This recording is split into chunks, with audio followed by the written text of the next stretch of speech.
ఏం చేస్తున్నారు ఈరోజు? అందరికీ వందనాలు.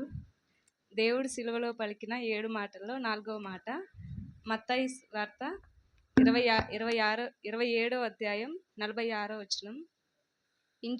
ఇంచుమించు 3 గంటలప్పుడు యేసు ఏలీ ఏలీ లామా సబక్తాని అని బిగ్గరగా కేక వేశాను. ఆ మాటకి నా దేవా నా దేవా నన్నెందుకు చెయ్యి విడిచితివని అర్థం. ఈ సమయంలో సామ్యుయల్ బ్రదర్ వచ్చి ఈ వాక్యానికి వివరణిస్తారు. తర్వాత 5వ మాట కూడా సిద్ధపడండి.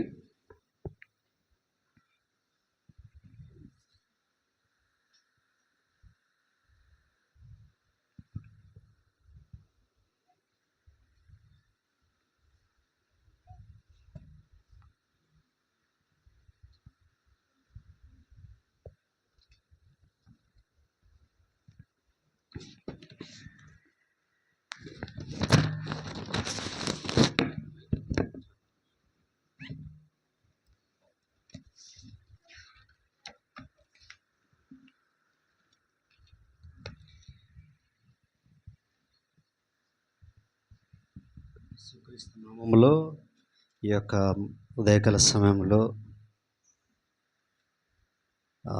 ఈ యొక్క సమయము చాలా అమూల్యమైనది. అందరికీ వందనములు తెలియజేస్తున్నాను.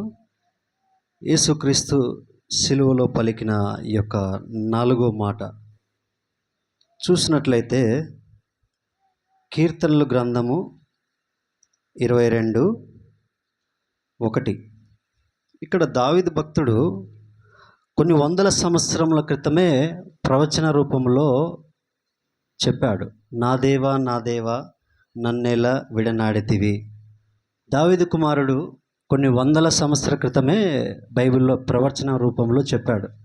నిజంగా చూసినట్లయితే యేసు ప్రభు శిలువలో పలికిన ఆ యొక్క మొదటి మాట నుండి 7వ మాట వరకు యేసుక్రీస్తు మొదటి మాట ప్రార్థనతోనే ప్రారంభించాడు, చివరి మాట కూడా ప్రార్థనతోనే ముగించాడు. చూడండి, యేసుక్రీస్తు సిలువలో ప్రార్థనకి ఎంత గొప్ప ప్రాధాన్యత ఇస్తున్నాడు అనంటే, ఇక్కడ చూసినట్లయితే యొక్క 4వ మాట చూద్దాం. 27వ అధ్యాయము మత్తయి 27వ అధ్యాయము 46వ వచనము. ఇంచుమించు 3 గంటలప్పుడు యేసు ఏలీ ఏలీ లామా సబక్తా అని బిగ్గరగా కేక వేశాను. ఆ మాటకు నా దేవా నా దేవా నన్నెందుకు చేయి విడిచితివని అర్థము. ఇక్కడ చూసినట్లయితే దేవుడికి మనుష్యునికి ఎడబాటు బంధం తెగిపోయింది. నా దేవా నా దేవా నన్నెందుకు చేయి విడిచితివని యేసుక్రీస్తు ఏ సందర్భం ఎందుకు అనాల్సి వచ్చింది ఆ మాట? మానవుడు చేసిన పాపమే, ఆ యొక్క పాపం నిమిత్తం యేసుక్రీస్తు మానవుని రూపంలో మధ్యవర్తిగా ఈ లోకానికి వచ్చాడు.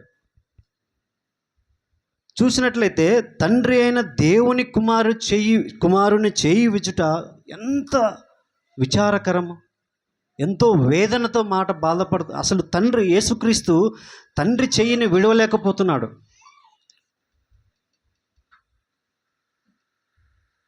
మానవుడు చేసిన పాపం వలన తండ్రికి దేవునికి మానవునికి ఉన్న సంబంధము తెగిపోయింది.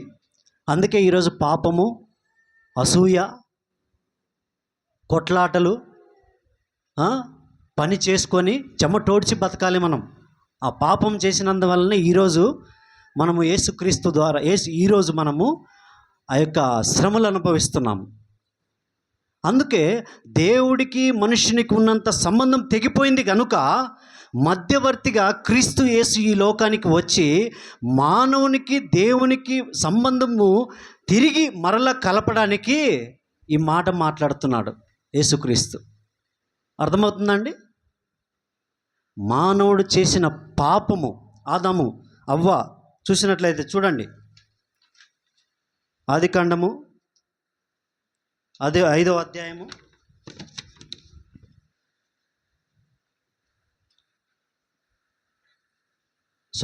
ఇక్కడ ఆదికాండము 3వ అధ్యాయము 24. ఆదాము ఏదేను తోటలో ఆదాము అవను గురించి ఇక్కడ చెప్తున్నాడు. చదవండి ఒకసారి.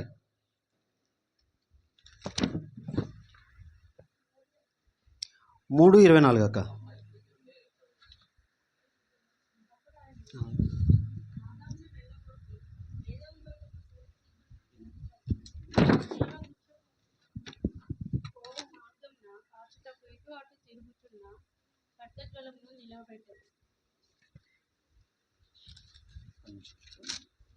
ఇక్కడ చూసినట్లయితే 3:24లో అప్పుడు ఆయన ఆదామును వెళ్ళగొట్టి ఏదైనా తోటకు, ఎవరిని వెళ్ళగొట్టాడు? దేవుడు, తండ్రి అయిన దేవుడు ఆదాము అవ్వను ఏదైనా తోటలో ఉన్నప్పుడు ఆదాము యేసుక్రీస్తు దేవాది దేవునితో మంచి సంబంధం ఏర్పడింది. చల్లటి ఆ యొక్క స్థలములో మంచి బంధం ఏర్పరచుకొని మంచిగా ఉన్నాడు ఆయన. అలాంటి సమయంలో దేవునికి తెలియకుండా ఆదాము అవ్వ దేవుని యొక్క ఆజ్ఞను అతిక్రమించి ఆయన పాపం చేయడానికి పూనుకున్నాడు. ఇక్కడ చూసి మళ్ళీ 17వ వచనంలో చూడండి. ఆయన ఆదాముతో, నీవు నీ భార్య మాట విని తినవద్దని నేను ఆజ్ఞాపించిన వృక్షఫలమును తింటివి గనుక నీ నిమిత్తము నేల శపింపబడి ఉన్నది, ప్రయాసముతోనే నీవు బ్రతుకు దినములన్నీ దాని పంట తిందువు. ఇక్కడ చూడండి, అక్కడ ఆదామవ్వ చేసిన పాపమే ఈ దినము కూడా మనం శ్రమలు అనుభవిస్తున్నాం. దేవుడికి మానవునికి మధ్య పూర్తి సంబంధం తెగిపోయింది. పూర్తి సంబంధము తెగిపోవడం వల్లనే ఈ దినమున యేసుక్రీస్తు ఈ లోకానికి వచ్చి మధ్యవర్తిగా ఆ సంబంధాన్ని కూడా, మానవుని యొక్క సంబంధము తిరిగి దేవునితో సంబంధం కలపడానికి యేసుక్రీస్తు ఈ లోకానికి వచ్చి నీ కోసం నా కోసం శ్రమలు అనుభవించాడు. ఎందుకు అనుభవించాలండి శ్రమలు? కొరడా దెబ్బలతో కొట్టబడ్డాడు, చంపబడ్డాడు, హింసించబడ్డాడు, అసూయ అనేక విధాలుగా హింసపడ్డాడు ఆయన. పాలుగారే దేహంబు పైన పాపాత్ముల కొరడాలెన్నో, పాలుగారే దేహంబు పైన పాపాత్ముల కొరడాలెన్నో, నాట్యమాడినాయి నడివీధిలో నిలిపాయి, నాట్యమాడినాయి నడివీధిలో నిలిపాయి, నోరు తెరువలేదాయే ప్రేమ, బదులు పలకలేదాయే ప్రేమ. కొడుతున్నా సరే నోరు తెరవలేదు, హింసిస్తున్నా నోరు తెరవలేదు, బదులు పలకలేదు. ఎందుకు? ఈ లోకానికి నీ కోసం నా కోసం వచ్చాడు. తిరిగి మనుష్యునికి దేవునికి ఉన్న సంబంధాన్ని కలపడానికి, ఆ ఎడబాడు ఏదైతే తెగిపోయిందో దాన్ని కలపడానికి ఈ లోకానికి వచ్చి సిలువలో పలుకుతున్నాడు ఆ మాట, నా దేవా నా దేవా నన్నెందుకు చేయి విడిచితివి. తండ్రితో అడుగుతున్నాడు, ఏడుస్తున్నాడు, ఆ బాధకు తట్టుకోలేకపోతున్నాడు. ఆ కొరడ దెబ్బలతో కొట్టినప్పుడు బాధపడలేదు ఆయన, హింసపడ్డప్పుడు బాధపడలేదు, ముళ్ళ కిరీటం పెట్టినప్పుడు బాధపడలేదు. కానీ ఎప్పుడైతే తండ్రి చేయి విడిచాడో ఆయన తట్టుకోలేకపోతున్నాడు, ఏడుస్తున్నాడు. తండ్రి నా దేవా నా దేవా నన్నెందుకు చేయి విడిచితివి అంటున్నాడు. ఇక్కడ రెండు ఆదాముల గురించి మాట్లాడుతున్నాడు. మొదటి ఆదాము గురించి 1 కొరింథీ 15:45 వచనంలో అంటున్నాడు. ఇక్కడ 2 ఆదాముల గురించి. మొదటి ఆదాము ఎవరో తెలుసా? ఆది కాండంలో ఎవరి భూ సంబంధితమైన ఆదాము ఎవరైతే తప్పు చేశారో ఆ ఆదాము గురించి, మొదటి ఆదాము గురించి. అక్కడ ఆ పాపం చేయడం వలన మానవుని సంబంధం తెగిపోయింది దేవునితో. రెండవ ఆదాము ఎవరో తెలుసా? యేసుక్రీస్తు ఈ లోకానికి ఆత్మ సంబంధం రీతిగా వచ్చి, మానవుని రీతిగా వచ్చి, సిలువలో రక్తమును కార్చి పాప క్షమాపణ నిమిత్తమై, నీ రక్షణ కోసమై, మన రక్షణ కోసమై, మన పాపముల నిమిత్తమై ఈ లోకానికి వచ్చి చనిపోయిన దేవుడు యేసుక్రీస్తుగా రెండవ ఆదాము వలె ఈ లోకానికి వచ్చి 4వ మాట రూపంలో మనకి ఆయన యొక్క దేవునికి ఉన్న సంబంధాన్ని కలపడానికి ఈ లోకానికి వస్తున్నాడు. అలాంటి దేవుణ్ణి, అలాంటి యేసుక్రీస్తును మనము నిజంగా ఆ సంబంధాన్ని కలిగి మనం జీవించాలని ఈ దినమున నేను ఈ కొద్ది వాక్యాన్ని ముగిస్తున్నాను. Thank you. ప్రతి ఒక్కరు చక్కగా దాన్ని వివరించాడు. ఎందుకు దేవుడు నా దేవా నన్ను ఎందుకు చేయి విడిచితివి అనే మాట ఎందుకు విడిచిపెట్టాడు చెప్పండి. మనం దేవునికి దూరం అయిపోయిన మనల్ని చక్కగా ఆ మాట వివరించిన సామ్యుల్ బ్రదర్ని బట్టి ప్రత్యేకమైన వందనాలు.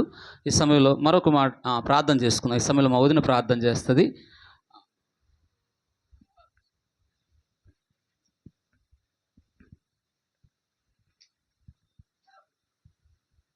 స్తోత్రం. యేసయ్యా నీకు వందనాలు ప్రభు.